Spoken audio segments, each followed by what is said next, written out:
Good morning, everyone. Welcome to the First Unitarian Society of Milwaukee.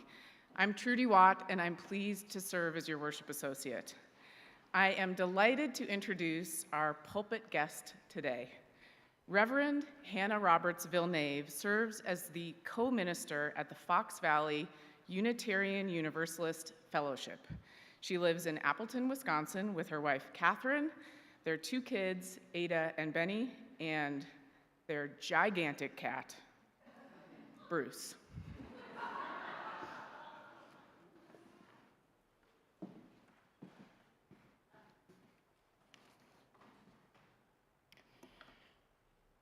We were looking for parking at some hip new bar, and we passed a church, Presbyterian, I think, that had a sign that read, "Good thing church isn't for perfect people, because otherwise you couldn't come."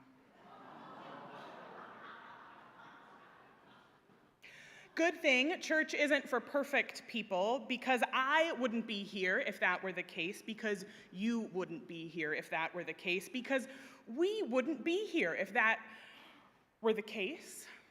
If that were the case, church would sit empty, 24 hours and 7 days, waiting for the person whose life had been nothing but perfection, no strife, no heartbreak, no mistakes, no failure. Thank God for the truth that under this roof there is room for my heart, for your heart, for our hearts which have been broken apart by the world, yes, but by our own words and deeds too. Thank God for the truth that under this roof there is room for my mistakes, your heartache, our abandoned dreams. Thank God for the truth that under this roof there is room for humanity, for wholeness, for holiness, none of which is perfect.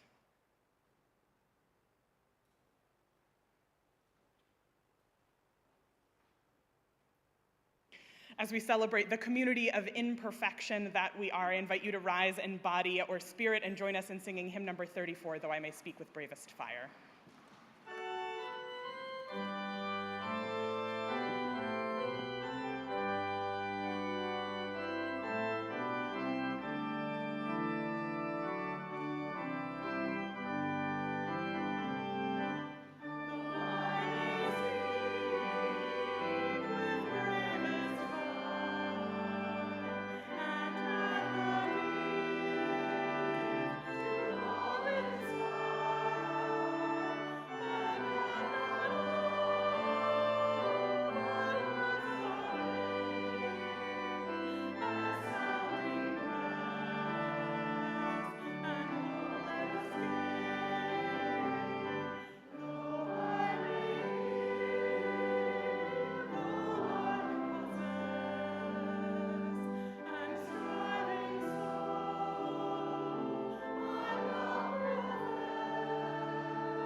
We're inviting you into a time of meditation and prayer, but only if that word really works for you. And then we're going to have some silence bookended by a bell, and then we'll sing Spirit of Life.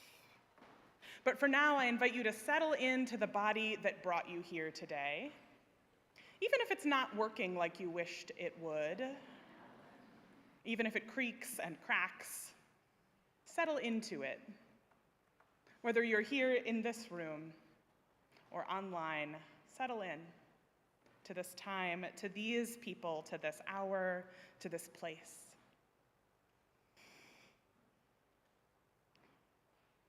Spirit, Spirit that teaches us creativity. Spirit who made the many skin colors, Spirit who made the many genders, Spirit who made the many languages, Spirit who made the many faces, the many kinds of hair, the many voices, the many feet, the many hands, the many hearts, the many eyes.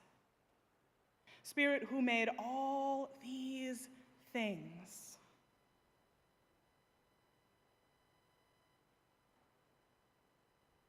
Spirit, hold our hearts, even though we have not always responded to your infinite creativity with the joy we ought to. Hold our hearts, even though we have responded with confusion or hurt to the diversity that surrounds us. Spirit, hold our hearts as we have been slow to understand the gifts you have given us. Hold our hearts and help us to transform them into gratitude, into vessels of gratitude. Open them, that at every moment we meet something, someone, a face that is different than ours, a gender we don't understand, a life we cannot fathom, a language we cannot understand. Every time we meet one of these, teach our hearts to be grateful. Grateful that we know the fullness of the Spirit's imagination.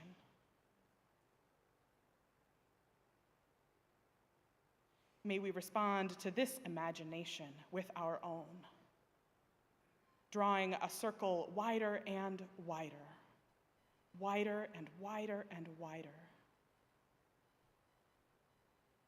until it can contain the fullness of the Spirit and the fullness of the Spirit's imagination. May we hold these truths in our hearts as we come to a moment of silence, and may all the hurt,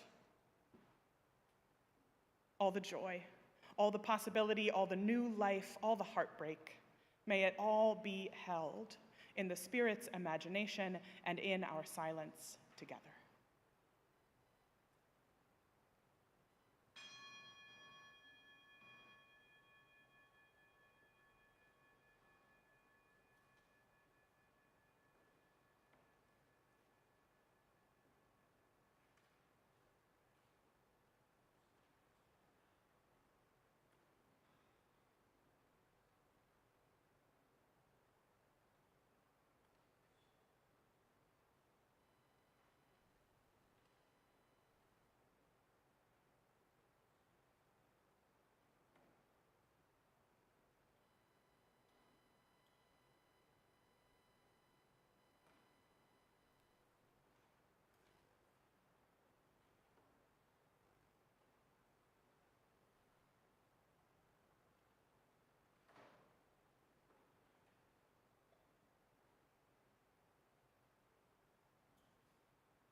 Good morning again. Welcome to the First Unitarian Society of Milwaukee. We are a faith community of many identities. We welcome people of all genders, sexualities, ages, races, ethnicities, histories, and bodies. We welcome your mind, your heart, and your spirit. We welcome all you are carrying with you today and all your heart longs to set down. We welcome all the people watching online, including my mom, as we live stream this service. Hello, everyone online. We enthusiastically welcome guests joining us today. If you are a visiting guest, we invite you to fill out a welcome card located in the pew rack in front of you and drop it in the offering plate that will come around in the next few minutes. After the service, please join us for a social hour across the hall in the Leanhouse Common Room. A few accessibility notes.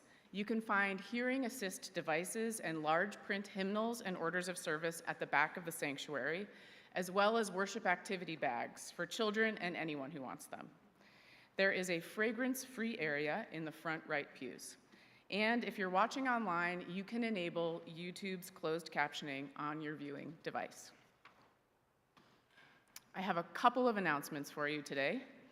First, graduates of UU Wellspring Sources will be in the common room after the service today. Stop by to find out more about this enlivening program. Second, we have a very special welcome in our announcements today. Reverend Chris Long is here as our acting assistant minister.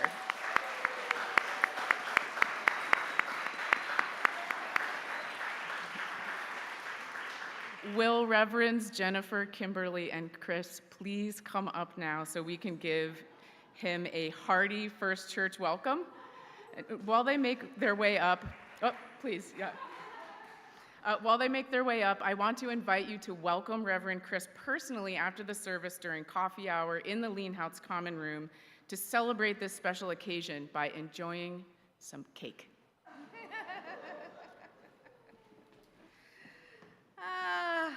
Hi, everyone. It's good to see you all. I'm Reverend Jennifer. I'm honored to serve you as your senior minister, and I also served on the board-approved acting assistant minister search team all year last year, along with... Go get your notes, boo. Along with, and will you rise as I say your name, along with Lynn Connolly, who is our Pastoral Care Associate Coordinator and Search Team Co-Chair, Ben Trubach, who is our Welcome and Belonging Team Member and Search Team Co-Chair, George Bledsoe. George, did you make it to the church today? You know George, he does everything. He's an usher, he's in the forum, he's an anti-racism team member, former worship associate, former board of trustees member. You know George. Dale Skaggs, who you probably also know, serving on the search team as our pastoral care associate trainer, and Nancy Spranzi, our theme circle facilitator and worship associate. Let's give our search team a round of applause.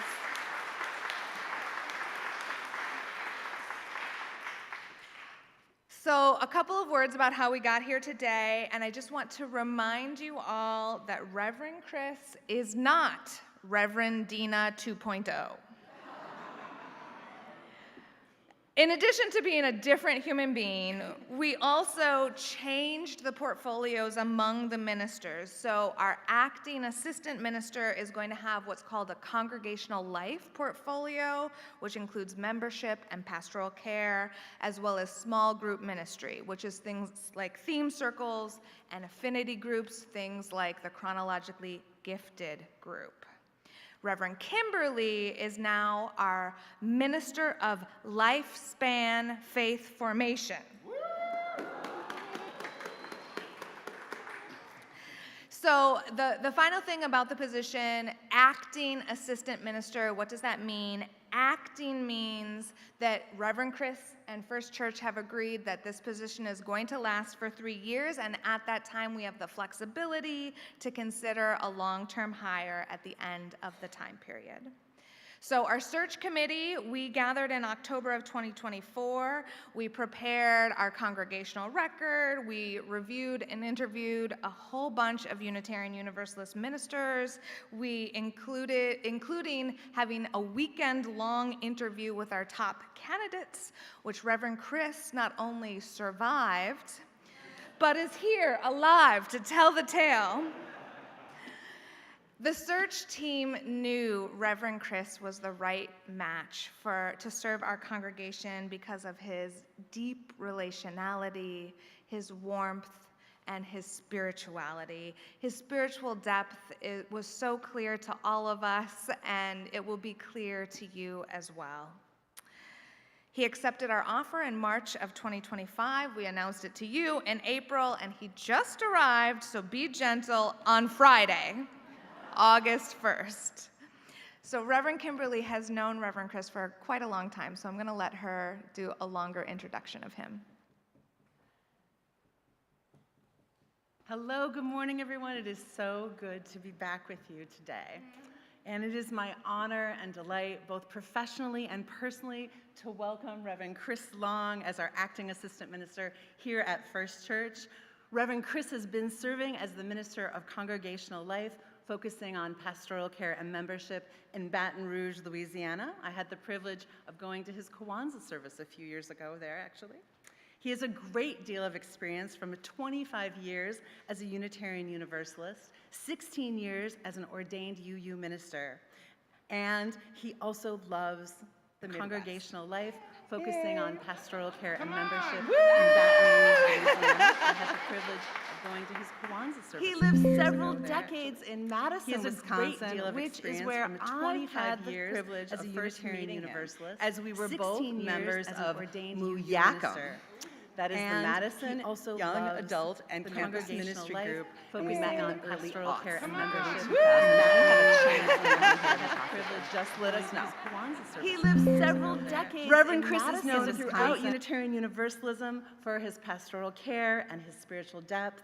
He has served as a justice minister, a community outreach minister, an assistant professor at Starr King School for the Ministry, and as a leadership development consultant for the Office of Equity and Diversity at the University of Wisconsin-Madison.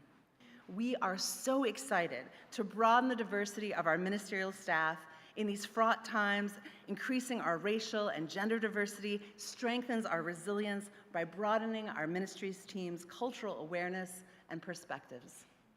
This will enable us to offer appropriate ministry to a broader and more inclusive membership. Reverend Chris has a pastor's heart, and we know that he will provide excellent pastoral care to our members and create a spirit of welcome and belonging with all of us, for all who are seeking a spiritual home here at First Church. Reverend Chris, everyone.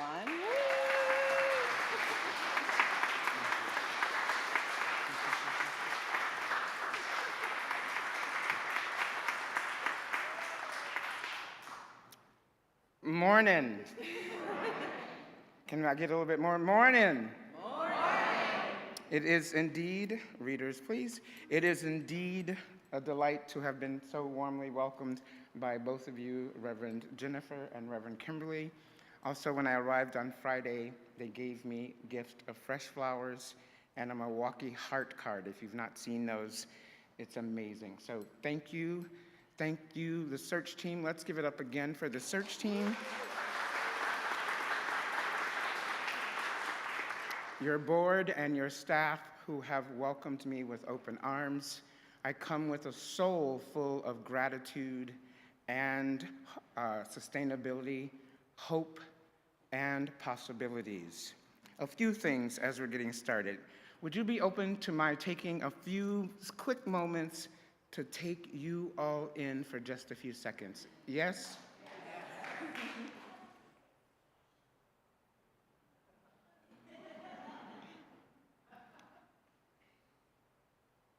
I still have to learn where the cameras are because I want to include the online people. Where are the cameras in this joint? What?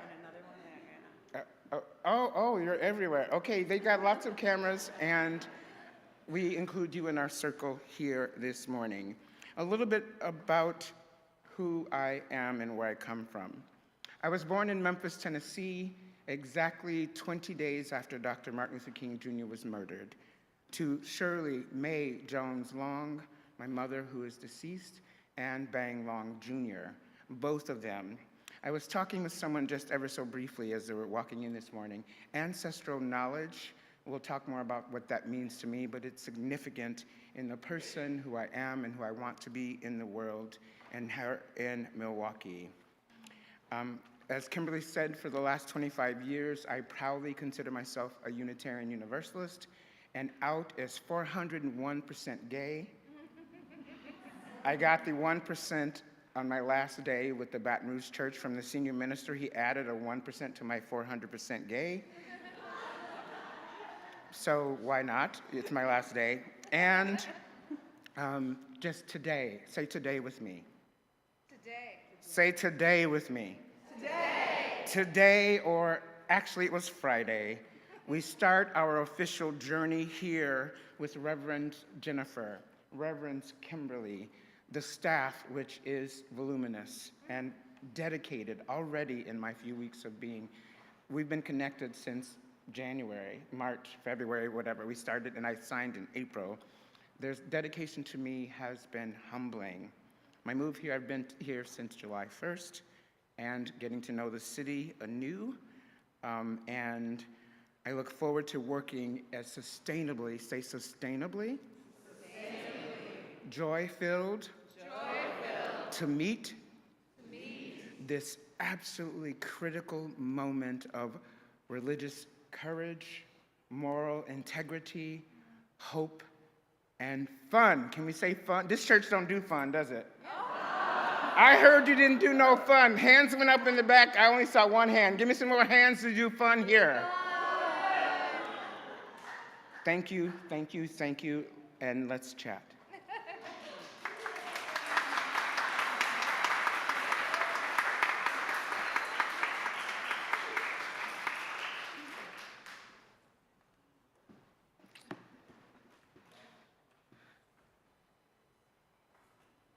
Well, as we welcome Reverend Chris, I welcome you to share in our first church worship and purpose by inviting you to join me in a unison affirmation of our mission, which is printed in your order of service.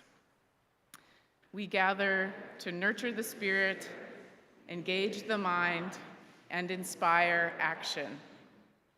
Every week, we have an opportunity to practice our values through sharing our resources. Our pledges are at the core of our spiritual practice of generosity. In addition, the church shares half of all the non-pledge cash in our offering plate with a community organization, practicing our value of interdependence. Today, we share the plate with Worthy Now Prison Ministry. To contribute, put cash or checks made out to Church of the Larger Fellowship with the memo Worthy Now Prison Ministry in the offering plate, and we will forward it for you. The offering will now be gratefully received as we sing, seated, our children's recessional hymn number 1007, 1007, There's a River Flowin' in My Soul, which is in the teal hymnal. I invite all children, youth, and RE volunteers to sing the first verse of the hymn and then follow Reverend Kimberly to the Lean House Common Room and then downstairs for religious education. If your child needs to check in for RE, please accompany them. May the practice of giving bring us joy. Good morning, folks. Quick reminder, at the end of the third verse, there's a repeated section. Don't let it surprise you. Keep repeating it, and I'll make it pretty clear when to move on.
Today, I'd like to offer this story in memory of Carol Walker, who served her community on the election board for many, many years, and who I was so lucky to call a friend.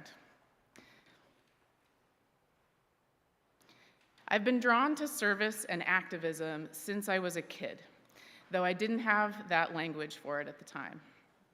My grandparents were deeply involved in their Presbyterian church. They regularly sponsored immigrant families from all over the world, and I remember helping my grandma deliver Meals on Wheels. That's where I got the sense that being of service was important, and also that acting out against injustice was sacred work.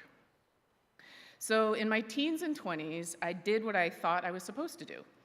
I marched in a normal protest from the UW Library Mall to the Capitol. I handed out flyers for a free Tibet and joined a few Sierra Club events. I canvassed for Barack Obama in Gary, Indiana, and danced in Chicago the night he won. And then, like a lot of people, I sort of relaxed until 2016. After wearing mourning black for a week, I dusted myself off and joined the Women's March in Washington, D.C. I got really loud on Facebook. And eventually, I connected with a group of women in Philadelphia, where I lived at the time, who were forming a new grassroots organization called Philly United for Progress. Yes, the acronym is adorably PUP. One of our goals was to get more women running for local office. And in Philadelphia, there are lots of elected positions. Each voting division, there are 1,703 of them across the city, has its own 3-person election board. These are very local, very unglamorous roles that help make sure elections actually happen. And unlike here in Milwaukee, where these positions are volunteer positions, they are elected positions in Philadelphia. So we ran workshops at coffee shops and community centers. We explained how to run, why it mattered, and encouraged people, especially women, to give it a try. And after enough people asked me, "So, are you running in your neighborhood?" I realized I had better practice what I was preaching. So I ran. I made myself a clipboard with my petition papers and plain language ballot measure summaries. I knocked on doors in my 4-block division and asked my neighbors for their signatures. On election day, I won by 12 votes. What I hadn't realized, what no one had mentioned, and I hadn't thought to ask, was that I wasn't running for an empty seat. I was unknowingly running against a neighbor who had already been serving faithfully and effectively for years. A few days after the election, I was sitting in Penn Square, right in front of Philadelphia City Hall, when my phone rang. It was our ward leader. "Hey, Trudy," he said, "I'm calling to congratulate you on winning your election board seat." And there was a pause. "And to introduce you to the idea that you might not have gone about this in the best way." I swallowed hard. He went on, very gently, very kindly, to explain that our election board had been functioning beautifully, and that while everyone was happy to work with me, I had missed a step. I hadn't taken the time to learn who was already doing the work. I hadn't knocked on that door. And while I hadn't done anything procedurally wrong, I'd overlooked something more important: the relational fabric of the community. That conversation stayed with me. It wasn't a public call out or a lecture. It was a loving correction, an invitation to self-reflection. I served my term with care and humility, and when my spouse and I moved here to Milwaukee, I carried that experience with me. When I started finding my place here in this new city, I slowed down. I listened first. I asked more questions. I now understand community not as a place to prove myself, but as a place to practice relationship over time. And I try, however imperfectly, to remember that accountability doesn't just come from rules or elections or being told what I missed. Sometimes it starts with the question, How might I have gone about this differently? And the grace to receive an answer.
Before I went to seminary, I taught middle school in Baltimore City, Maryland.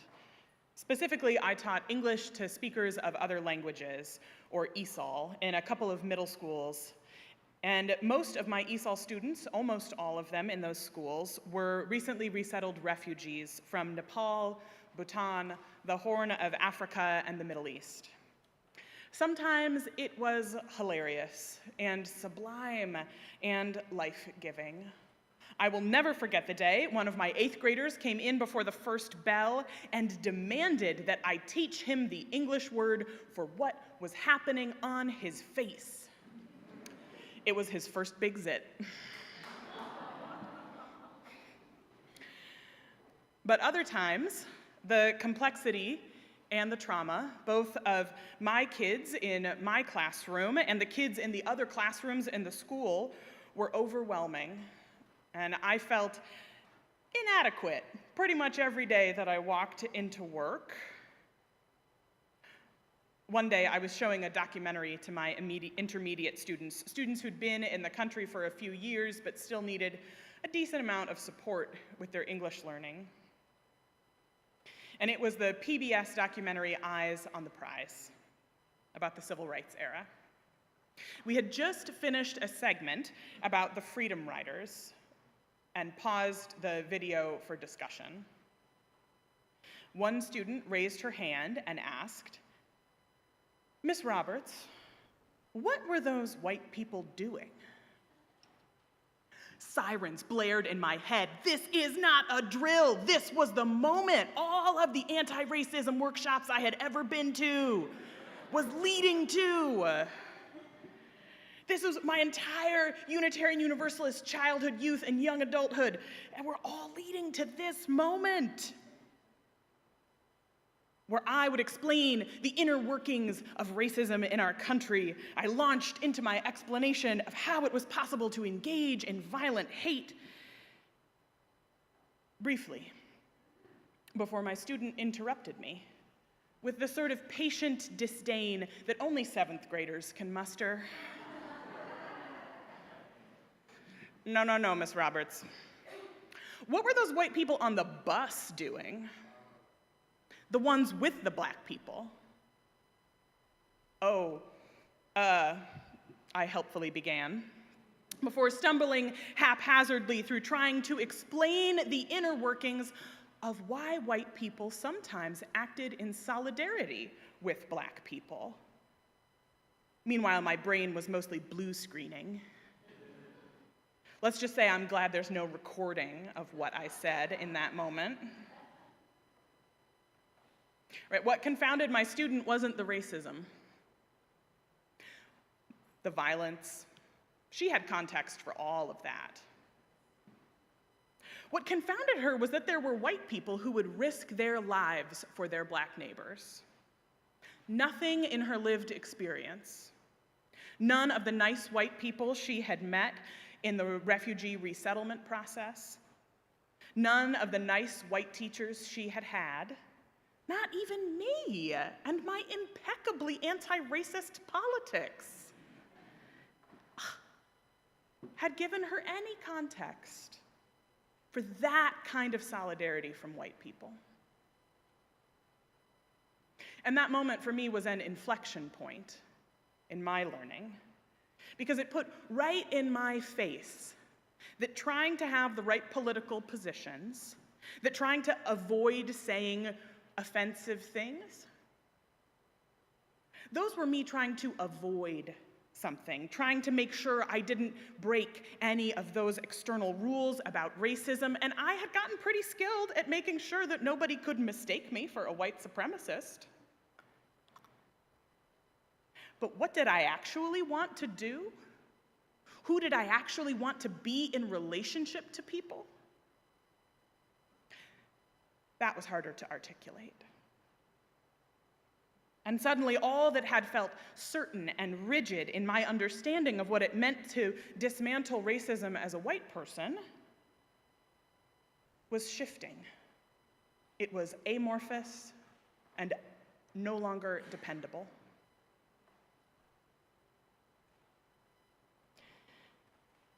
Writer and teacher Adrienne Maree Brown has offered people seeking to make sense of this world and dismantling the systems that oppress people in it and keep us separate from one another. Right? Adrienne Maree Brown's work gives us frameworks to understand the possibility of our own wholeness and how to deepen and shift our practices in pursuit of that wholeness. There's a million of them. The most popular one is probably Emergent Strategy, but her more recent book, Loving Corrections, explores different dimensions of accountability. How is it that we evaluate and adjust the ways we are doing things when things are not going right? In her section on accountability, specifically, she offers this reflection. I think this kind of external living creates in us a collective fragility. If we are constantly tracking each other for things that need accountability, always operating in the pursuit of the approval of others, or being held to standards set by others, how can we trust our own choices? If accountability happens outside of us and is judged and corrected by others, how can we learn to recognize, let alone honor, our own needs and values? we're going to repeat a sentence because it's not just 7th graders who need a little extra to help us learn. So here we go. If accountability happens outside of us and is judged and corrected by others, how can we learn to recognize, let alone honor, our own needs and values? And she continues, we are fragile because we are not living with internal clarity around what feels right to us. So we lack the internal capacity to assess the potential harm of each action. Too many of us are living according to an amorphous, highly adaptive, and reductive external standard of accountability. Instead of rooting our choices in what we truly believe and value, we end up making choices that conform to a variety of external values and standards. Again, we're going to do one more sentence repeat. Adults pretend we don't need extra help, but we do. We are fragile because we are not living with internal clarity around what feels right to us. So we lack the internal capacity to assess the potential harm of each action.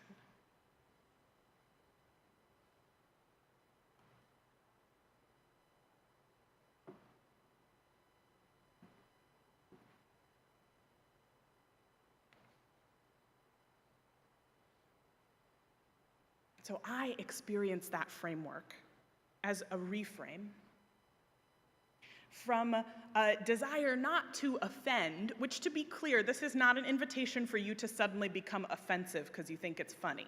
No, don't do that. Right? But I experience this framework as a reframe away from, right, a primary orientation that my goal is to not offend people towards a desire to act in alignment with my values. It's a reframe from how can I avoid getting called out by the people who share my values, which you don't have to put up your hands, but think in your heart, how many of us have taken an action because we want to avoid a call out from the people who share our values? Right? It's a reframe away from that and towards what am I called to do because of my values? And why that matters in this moment is that this better world, this mutual respect, this community that we're building, we have to want it when nobody is watching. If we only want the way we are together to be just and affirming and good when we feel like someone else is watching, that's not very Unitarian Universalist of us. Because as Unitarian Universalists, we have to want it when nobody is watching because our theology is not a threat. It's a promise. Right? It's not a threat. We're not trying to be good on this earth because there might be a lake of fire waiting for us afterwards. That's not how we do it here, right? Our whole universalist deal is that we experience a love bigger than any of us and in turn center that love in our lives. And that love at the center stuff, that side with love stuff, it's more than political positions. It's more than trying to avoid saying offensive things, more than trying to conform to some external standard of liberalism or even an external standard of progressivism. Well, maybe it's not more than all of those things. Maybe it's smaller than all of those things. Smaller.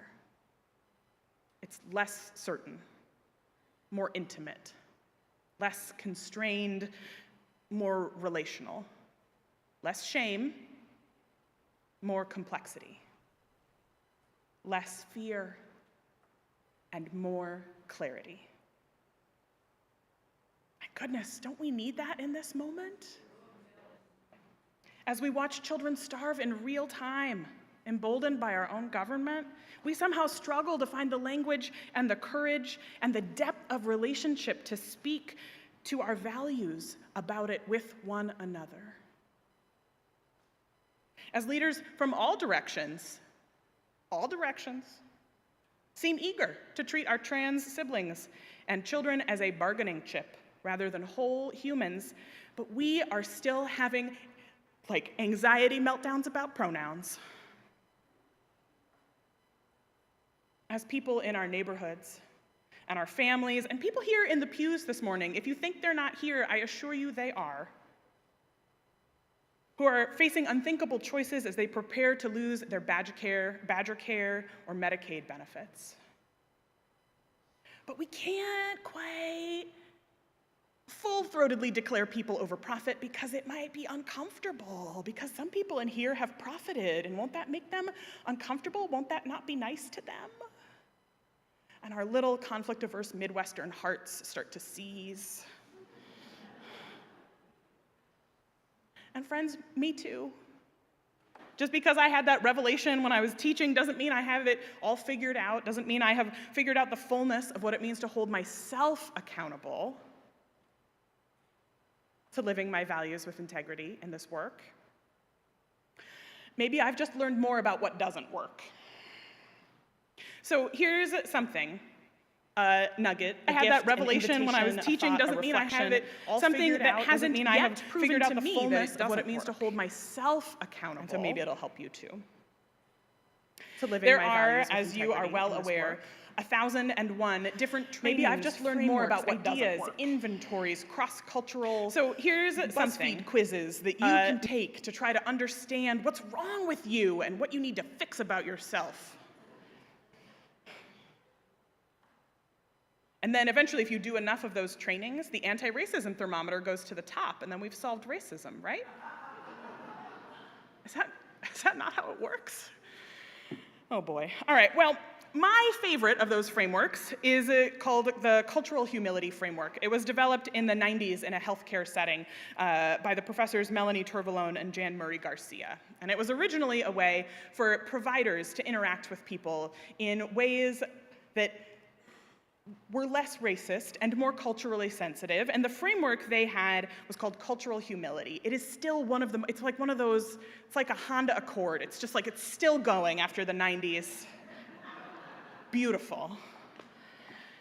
And the thing that I love about this framework for Unitarian Universalists is that the beginning of this framework is ongoing critical self-reflection.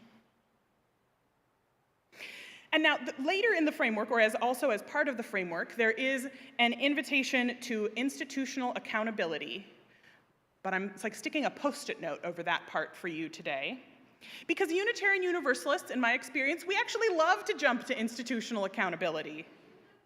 Because it lets us off the hook for all the small ways that we are part of the problem. How could I be committing microaggressions? I am the chair of the Social Justice Committee. Never. Never. How could I commit a microaggression? I'm the minister. Me? Yes, you. Me.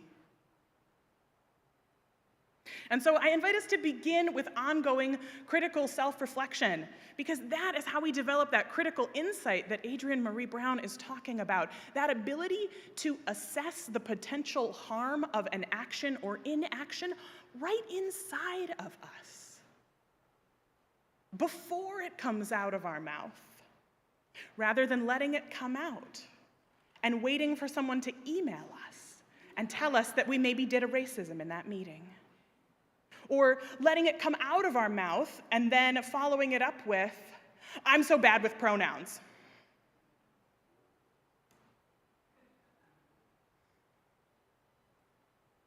Right? We have to reflect on our own practice. And in doing that, it's simpler than any of the infinity of trainings because it starts small.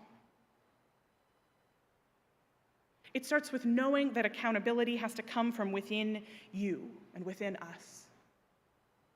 And when things are murky in human relationship, because I have some news for you about groups of oppressed people and how they think about different things. Are you ready for a secret? Not all people of color agree with each other. Not all trans people agree with each other. Not all women agree with each other. Definitely not all queer people agree with each other. So when things are murky, that is a moment to turn towards our values, towards love, away from shame and fear. And instead of waiting for someone else in the room to call us out, let's let our values call us out of our fragility and into those clear and small and intimate places of change that, taken together, might change our world. May it be so. Amen.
Heaven knows where we are going.